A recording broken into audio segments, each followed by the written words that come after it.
오늘 우리가 읽은 본문의 말씀은 요한복음 안에서도 좀 어려운 말씀 중에 한 파트입니다. 그렇지만 오늘 이 본문의 내용을 가지고 크게 세 가지로 짧게 말씀을 전해드리도록 하겠습니다. 오늘 말씀은 그리스도의 죽음과 승천과 그리고 불신앙의 결과가 무엇인가에 대한 말씀입니다.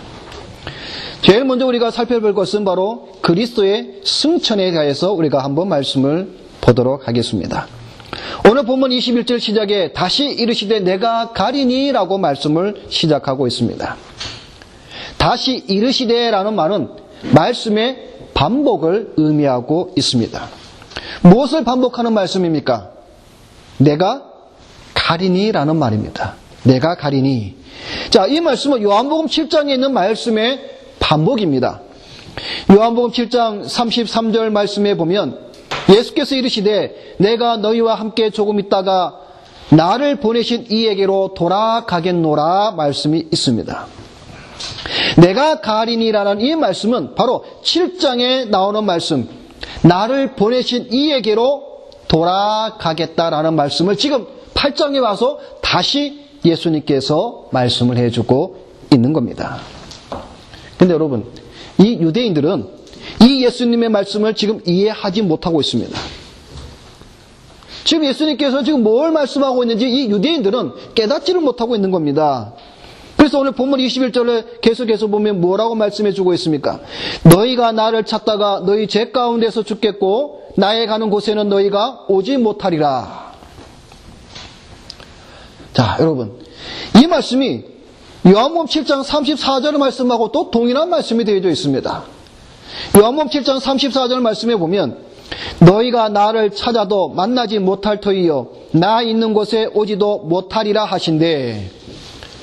자, 여러분, 지금 7장에 있는 말씀과 8장에 있는 말씀이 지금 너무나 병행하면서 말씀을 해주고 있습니다. 그럼에도 불구하고 이 유대인들은 지금 예수님께서 하시고자 하는 그 말씀의 포인트가 무엇인지를 지금 깨닫지를 못하고 있습니다.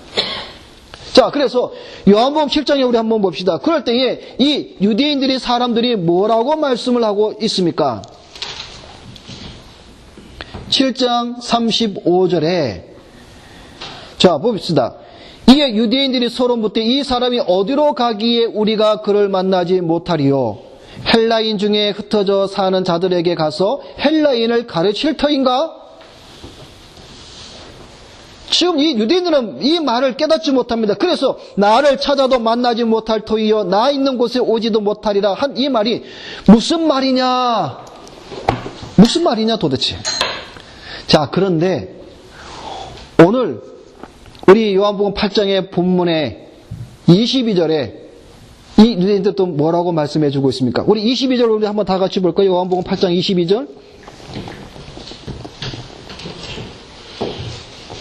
자, 22절 하반절에 보니까 내가 가는 곳에는 너희가 오지 못하리니 하니 뭐라고 말하고 있습니까? 그가 자결하려는가? 여러분, 이 무슨 생뚱맞은 소리입니까? 7장에서는 헬라인에게 가서 헬라인에게 복음을 전하는가? 도대체 저가 지금 뭘 말씀하고 있는가? 8장에 와서는 내가 가리니 도대체 어디로 간단 말인가? 죽으러 간다는 말인가? 지금 이 유대인들은 이 주님께서 하시는 말씀을 도저히 깨닫지 못하고 있습니다.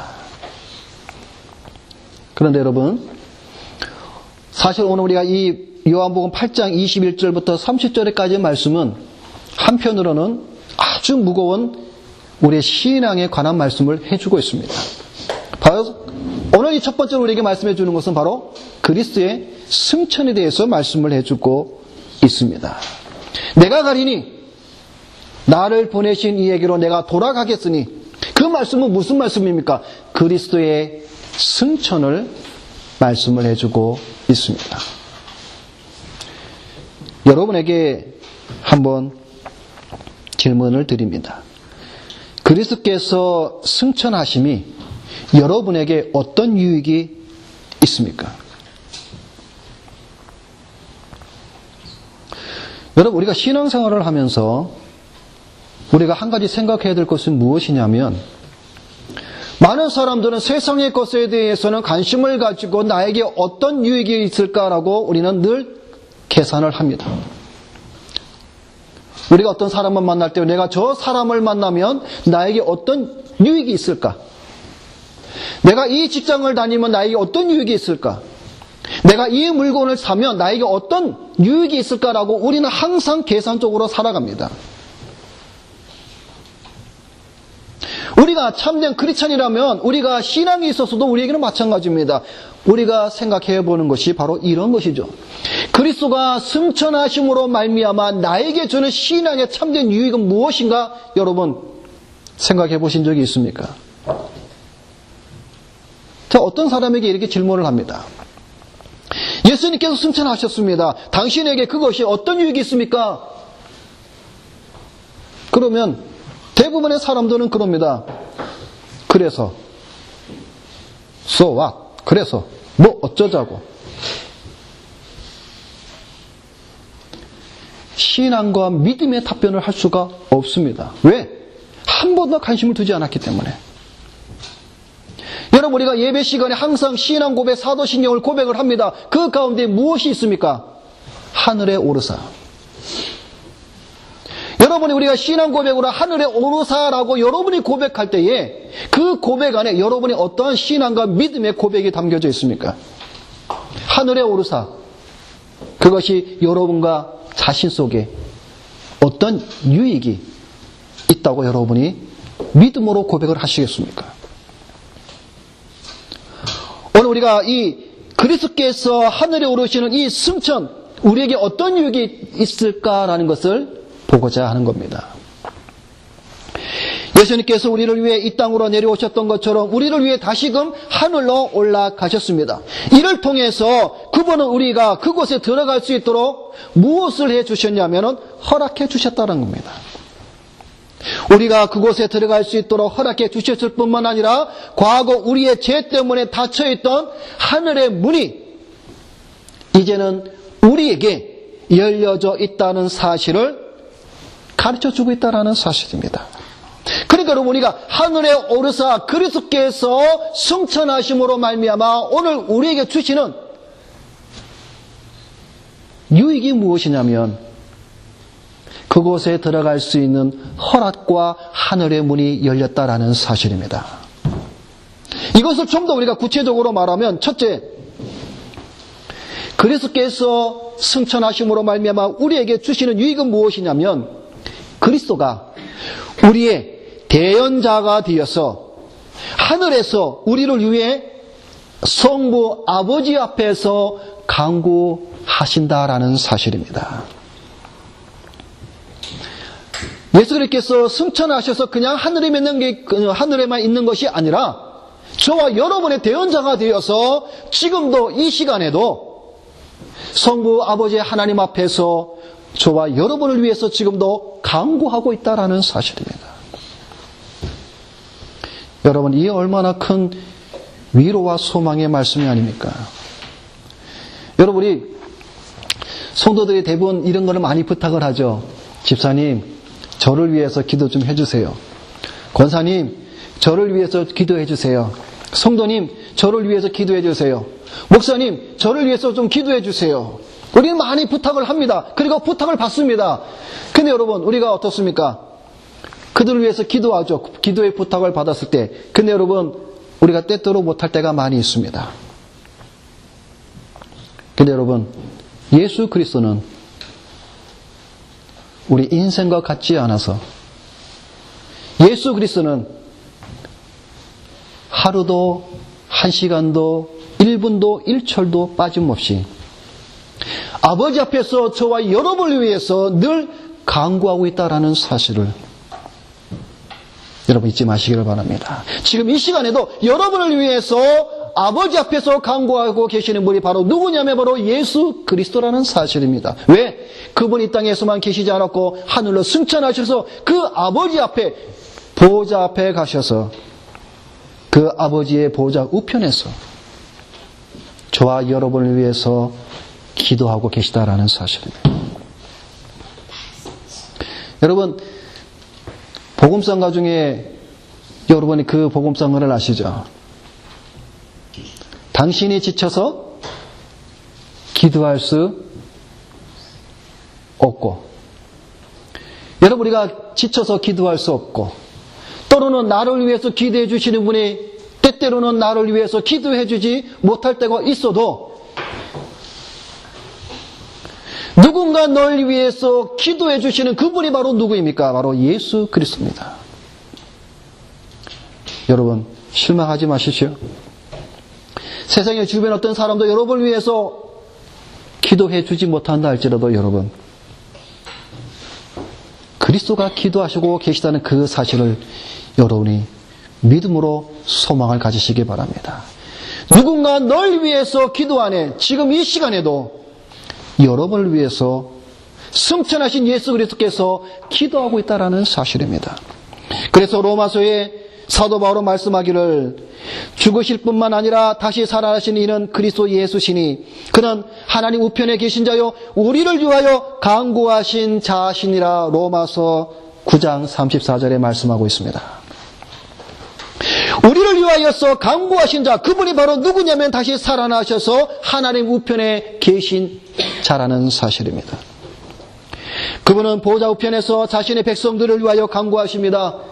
그리스도께서는 우리의 중보자요 변호자가 되시며 그곳에서 아버지의 면전 앞에 나가서 우리를 위해서 간구하십니다. 그래서 히브리서 10장의 말씀에 보면 그러므로 자기를 힘입어 하나님께 나아가는 자들을 온전히 구원하실 수 있으니 이는 그가 항상 살아서 저희를 위하여 간구하심이니라. 항상 살아서 아버지의 면전 앞에서 아버지의 보좌 우편에서 저희의 백성을 위해서 기도하신다라는 사실입니다. 여러분, 이게 얼마나 우리에게 신앙의 큰 위로와 힘이 되는 말씀이 아닙니까? 왜? 그분이 승천하셨기에, 그분이 하늘로 올라가셨기에 이러한 은혜를 우리가 받았다라는 사실입니다. 둘째는 우리의 몸이 그리스도 안에서 하늘에 있으며 이것은 머리 대신 그리스도께서 그의 지체인 우리를 그에게로 이끌어 올리시겠다는 확실한 보증이 된다는 사실입니다. 아까 말씀을 드린 것처럼 우리가 그곳에 들어갈 수 있도록 허락을 해주셨다는 말이 무슨 말입니까? 예수님께서 하늘 올라가셔서 또한 그에게 속한 자신의 백성들을 이끌어 드리도록 확실한 보증이 된다는 사실입니다. 주님이 지금 아버지의 보좌 우편에서 승천하셔서 그곳에서 장차 저와 여러분을 그곳에 들어오도록 이끌어 주신다는 보증이라는 사실입니다. 약속이라는 사실이죠. 세 번째는 그리스도는 그 보증으로 우리에게 성령을 보내주셨다라는 사실입니다. 예수님께서 마태복음 28장에 보면은 내가 세상 끝날까지 너희와 항상 함께 하리라고 말씀을 하셨습니다. 그런데 예수님께서는 그 말씀을 하시고 사도행전에 보면은 1장에 보면은 예수님께서는 감난산에서 제자들이 보는 가운데 하늘로 올라가셨습니다. 여러분, 그러면 예수님께서 하신 말씀과 다르지 않습니까? 내가 세상 끝날까지 너희와 항상 함께 하리라고 말씀을 하셨는데 사도행전에 와서는 예수님께서는 하늘로 올라가셨습니다. 여러분, 그 말씀은 다른 말씀이 아니죠. 같은 말씀이죠. 성령을 우리에게 보내주심으로 세상 끝날까지 우리와 함께 하시며 우리를 보호하신다는 그 약속에, 그것이 그리스도가 승천하심으로 말미암아 우리에게 그 약속이 주어졌다라는 사실입니다. 그러므로 여러분, 우리가 그리스도께서 오늘 우리에게 말씀해 주고 있는 것처럼 내가 가리니, 나를 보내신 이에게 내가 돌아가리니, 하늘에 오르사 승천하신 그 예수 그리스도를 통하여서 오늘 저와 여러분이 이 말씀 속에서 우리에게 주시는 그 유익은 이러한 유익이 우리에게 주어졌다라는 사실입니다. 두 번째로 보겠습니다. 오늘 본문 말씀의 두 번째 내용은 무엇이냐면 죽음에 관한 말씀이 있습니다. 오늘 본문 28절 말씀에 보면 이에 예수께서 가라사대 너희는 인자를 둔 후에 라고 말씀을 해주고 있습니다.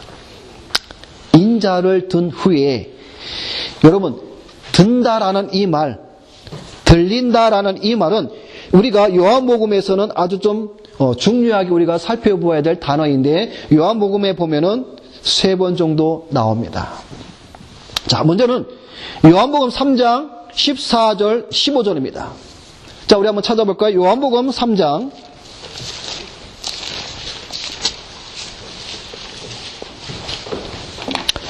자, 요한복음 3장 14절 15절.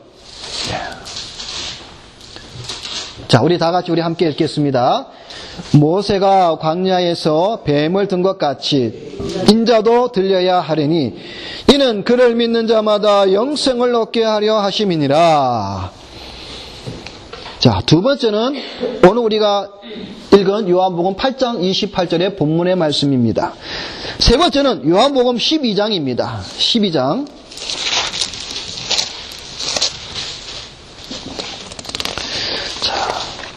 자, 요한복음 12장 32절입니다.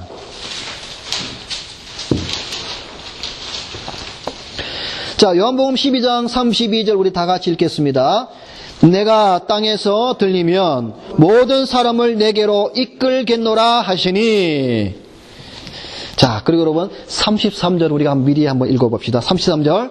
이렇게 말씀하시면 자기가 어떠한 죽음으로 죽을 것을 보이심이로라. 아멘.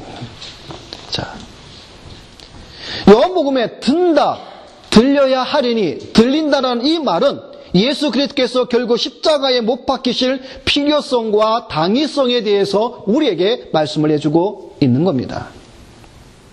다시 말해서 십자가의 죽음을, 십자가에 달리실 것을 의미하고 있습니다. 자, 여러분, 왜 예수님께서 다른 방법이 아니라 십자가에 달려 죽으셨다는 것이 중요합니까? 왜? 왜 그럴까요? 왜 예수님께서 다른 방법으로도 충분히 하실 수 있는데 왜 십자가에 달려 죽으셔야만 했습니까? 제가 지난주에 저희 집사람이 그러더라고요. 딱 와서 하는 말이, 오늘 주일학교 우리 공부를 했는데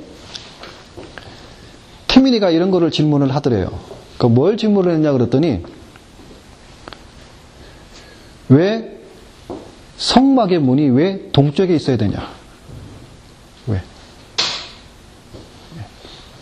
서쪽에 떠 있어도 되고 북쪽에 있어도 되고 남쪽에 있어도 되는데 왜 꼭 동쪽에만 있어야만 되느냐? 왜?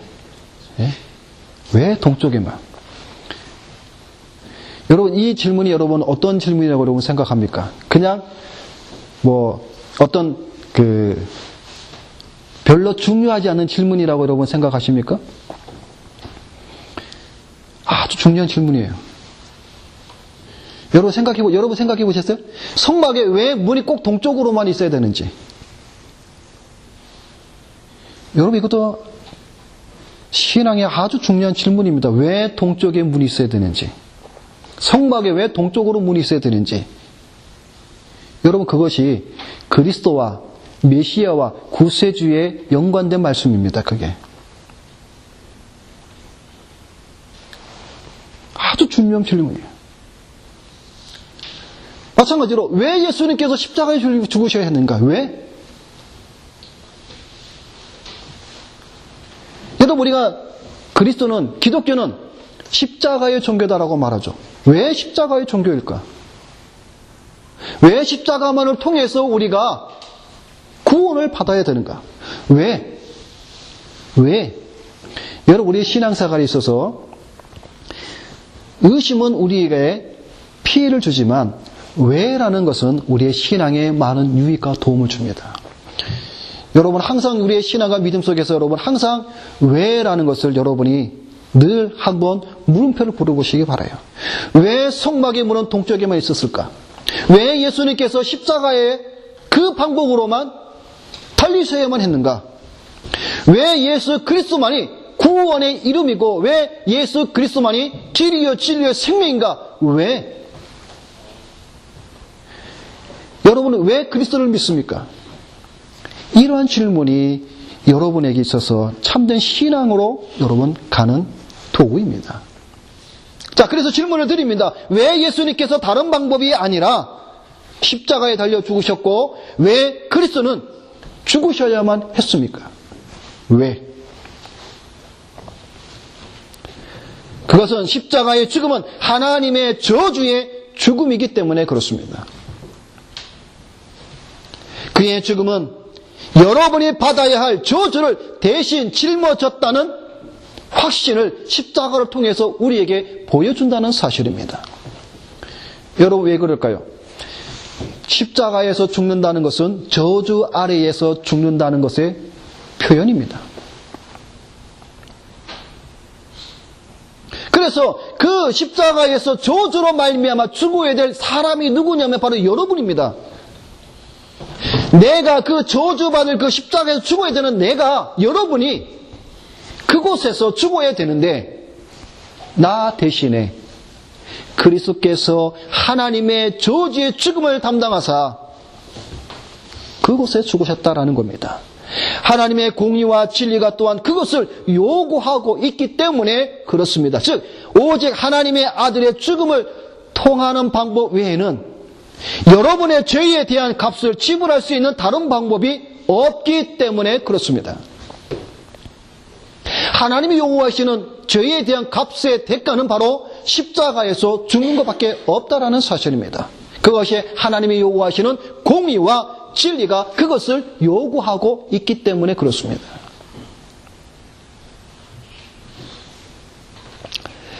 예수 그리스도는 반드시 죽으셔야만 했다라는 사실입니다. 왜냐하면 예수 그리스도 외에는 어느 것도 하나님의 목적을 성취할 수 있는 사람이 없기 때문에 그렇습니다.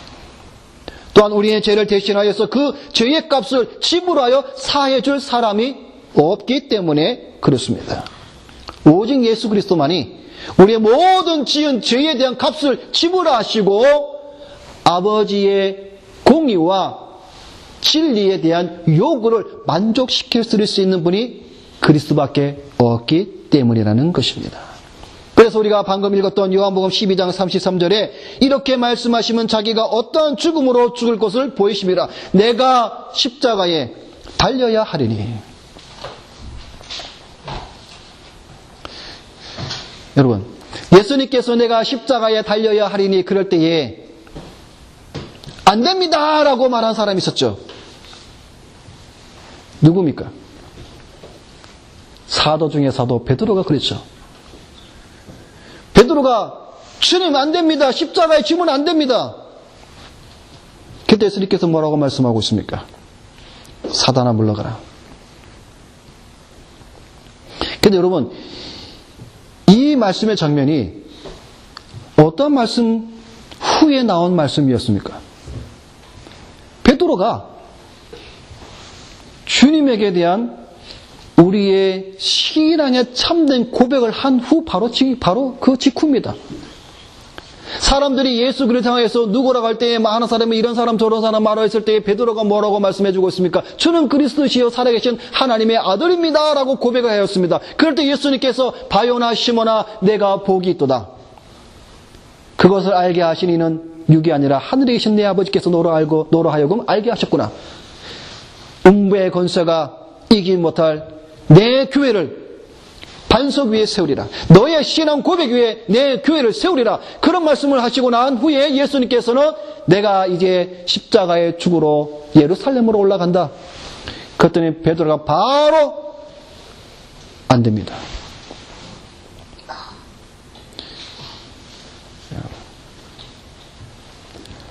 예수 그리스도의 죽음에 대해서는 많은 사람들이 원하지 않습니다. 특히 사단은 원하지 않습니다. 왜? 예수 그리스도께서 십자가에 달려서 죽음으로 말미암아 이 사단은 자기의 모든 계획들이 다 무너지기 때문에 그렇습니다. 근데 여러분, 예수 그리스도께서 십자가에 지시는 것은 창세기에 벌써 예언을 해 주신 말씀입니다.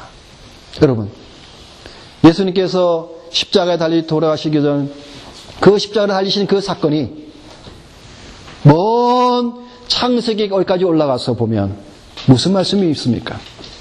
바로 창세기 3장 15절의 말씀입니다. 여자의 후손이 내 머리를 상하게 할 것이라. 그러나 너는 그의 발꿈치를 상하게 할 것이나 여자의 후손은 너의 머리를 짓밟아 버리리라. 창세기에 벌써 예언된 말씀이었습니다. 마지막으로 세 번째로 오늘 본문의 말씀을 우리에게 주시는 것은 무엇이냐면 바로 불신앙의 결과입니다. 오늘 요한복음 8장 21절 하반절에 보면은 너희가 나를 찾다가 너희 죄 가운데서 죽겠고 나의 가는 곳에는 너희가 오지 못하리라 말씀을 해주고 있습니다. 불신앙의 결과가 무엇입니까? 너희 죄 가운데서 너희가 죽고 나의 가는 곳에는 너희가 오지 못하리라. 여러분, 사실 이 말씀은요 정말 무서운 말씀입니다. 오늘 요한복음 8장 우리가 읽은 본문의 말씀에 보면은 지옥에 관한 말씀은 나오지 않죠. 그러나 이 말씀은 지옥에 관한 말씀입니다. 자, 먼저 봅시다. 죄 가운데 죽는다고 말씀을 해주고 있습니다. 사람이 죄 가운데 죽는 이유는 무엇입니까? 바로 예수 그리스도를 믿지 않기 때문에 그것으로 말미암아 죽습니다. 근데 여러분, 우리는 다 죄인입니다. 여러분, 오늘 우리 주일날 이렇게 전부 다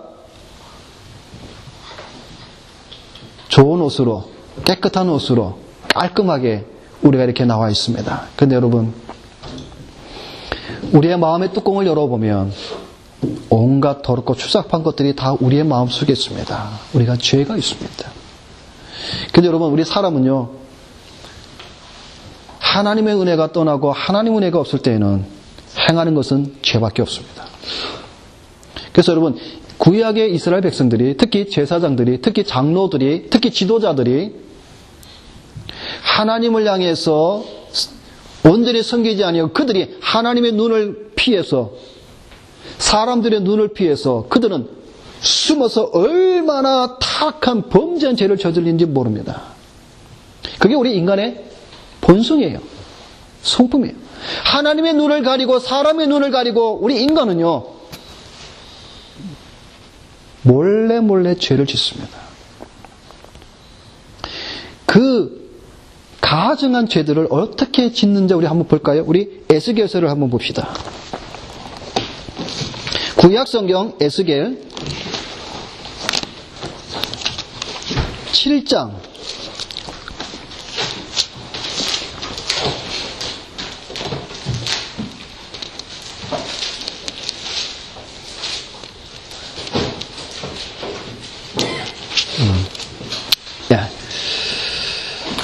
우리 8장을 봅시다. 우리 에스겔 8장.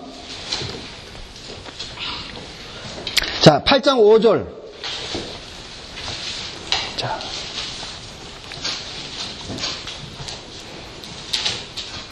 자, 에스겔 8장은요, 어떤 장이냐면은 예루살렘의 우상 숭배에 관한 죄를 에스겔이 환상 가운데 보는 말씀입니다. 근데요, 5절 우리 다 읽기는 또 그렇고 5절에 보면, 자, 그가 내게 이르되 인자야 이제 너는 눈을 들어 북쪽을 바라보라 하시기로 내가 눈을 들어 북쪽을 바라보니 제 담은 어기 북쪽에 그 질투의 우상이 있더라. 그리고 6절 하반절에 보면은 큰 가증한 일을 벌이라. 자, 그리고 7절 말씀에 보면 그가 나를 이끌고 뜰문에 이르시기로 내가 본즉 담에 구멍이 있더라. 자, 제단문에 제단이 있는데 그 제단에 이제 담에 이제 구멍이 생긴 거예요. 그래서 8절에 보면 하나님이 이 에스겔에게 너는 이 담을 헐라. 그래서 에스겔이 그 담을 허니 한 문이 또 나옵니다.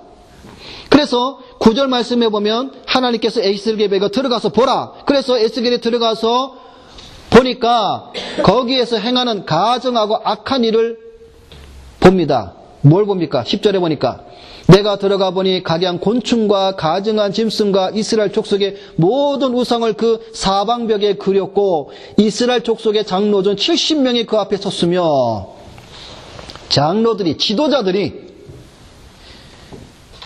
숨어서 여호와 하나님의 낯을 피해서 지금 어두컴컴한 방에 가서 벽에다가 각양 곤충과 가증한 짐승을 그려놓고 그걸 지금 섬기고 있습니다. 12절에 뭐라고 말씀해주고 있습니까? 또 내게 이르시되 인자의 이스라엘 족속의 장로들이 각각 그 우상에 방한 어두운 가운데서 행한다라고 지금 지적하고 있습니다. 그리고 13절에는 또 뭐라고 말씀하냐면 에스겔아 이것뿐만 아니다. 좀 더 네가 가증한 것을 보겠다. 그러면서 에스겔을 다시 하나님께서 데리고 북쪽문으로 갑니다. 자, 그래서 14절에 봅니다. 그가 또 나를 데리고 여호와의 전으로 들어가는 북문에 이르시기로 보니 거기에 여인들이 앉아서 단무스를 위하여 애곡하더라. 단무스는 여러분 이방 신상입니다. 그리고 15절에 보니까 이것도 아니다. 이것보다 더 큰 가증한 걸 내가 본다. 그러면서 16절 말씀에 자, 우리 다 같이 했습니다. 16절은 시작. 그가 또 나를 데리고 여호와의 성전 안뜰에 들어가시니라. 보라, 여호와의 성전 문, 곧 현관과 제단 사이에서 약 25명이 여호와의 성전을 등지고 낫을 동쪽으로 향하여 동쪽 태양에게 예배하더라. 지금 뭘 섬깁니까? 하나님의 성전에서 하나님을 섬겨야 될 사람들이 지금 뭘 섬기고 있습니까? 태양신을 섬기고 있습니다. 가증하게도. 그러면서 17절에 또 내게 이르시되 이제 내가 보았느냐? 유다 족속이 여기에서 행한 가증한 일을 적다 하겠느냐? 자, 그래서 하나님께서 진노하셨죠. 자, 우리 18절 다 같이 읽습니다. 그러므로 나도 분노로 갚아 불쌍히 여기지 아니하며 국률을 베풀지도 아니하리니 그들이 큰 소리로 내 귀에 부르짖을지라도 내가 듣지 아니하리라. 여러분 이게 구약 이스라엘 백성들만의 죄가 아닙니다. 오늘 우리들이 마찬가지예요. 여러분. 왜 우리 마음 가운데도 하나님의 눈을 피해서 사람들 눈을 피해서 우리 마음들 속에는 갖가지 방을 만들어 놓고 온갖 더러운 죄를 다 짓습니다. 태양신을 섬기고 단무스를 섬기고 우리의 마음에 각양 공충과 가증한 것들을 다 우리의 마음에 그려놓고 섬긴다라는 사실이죠.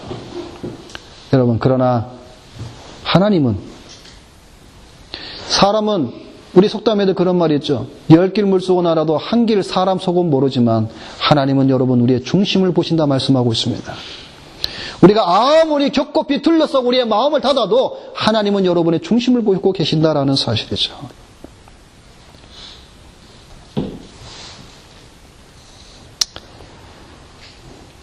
죄의 결과는 죽습니다. 죄의 결과로 하나님은 이들이 분노하사 그들의 기도를 들어주지 아니하시고 듣지 아니시다고 말씀하시고 그들에게 하나님은 저주를 내리십니다. 불신앙의 결과가 이런 것이죠. 죄로 말미암아 망합니다. 그리고 나의 가는 곳에 너희가 오지 못하리라 말씀하고 있습니다. 예수님께서는 뭐라고 말씀하고 있습니까? 나의 가는 곳에 너희가 오지 못하리라. 예수님이 지금 가신 곳이 어디입니까? 아버지가 계신 곳 하나님의 나라 천국입니다. 그런데 그곳에 들어가지 못한다는 말은 결국 무엇을 말하고 있습니까?